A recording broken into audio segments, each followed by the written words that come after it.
অগ্নিযোদ্ধাদের একটাই পণ, নিরাপদ রাখব সম্পদ ও জীবন। সার্ভিস ও সিভিল ডিফেন্সের সক্ষমতা বহুগুণ বৃদ্ধি পাবে।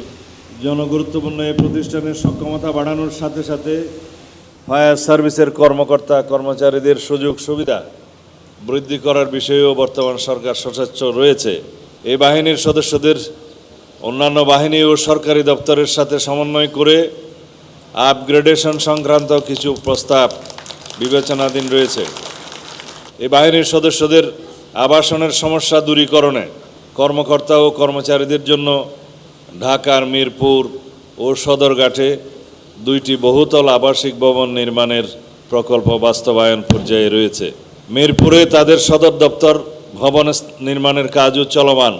এছাড়া বাহিনীর সদস্যদের বিশেষ ভাতা হিসাবে ফায়ার অ্যান্ড রেস্কিউ ভাতা এবং ফ্রেশ মানির বিষয়ে চাহিদা রয়েছে।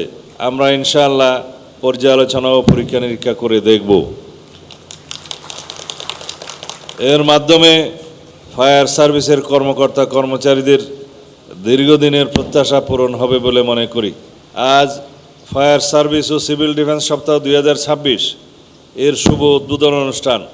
এই উপলক্ষে এই বছরের প্রতিপাদ্য নির্ধারণ করা হয়েছে, অগ্নিযোদ্ধাদের একটাই পণ, নিরাপদ রাখব সম্পদ ও জীবন। আমি আশা করি ফায়ার সার্ভিস সপ্তাহের আয়োজিত বিভিন্ন কর্মসূচি যেমন গণসংযোগ, প্রদর্শনী, মহড়া, প্রশিক্ষণ ইত্যাদি জনসাধারণের সচেতনতা বৃদ্ধিতে, প্রতিষ্ঠানটির নিজস্ব কর্মীদের মনোবল বৃদ্ধিতে এবং দুর্যোগ ঝুঁকি হ্রাসে গুরুত্বপূর্ণ ভূমিকা পালন করবে।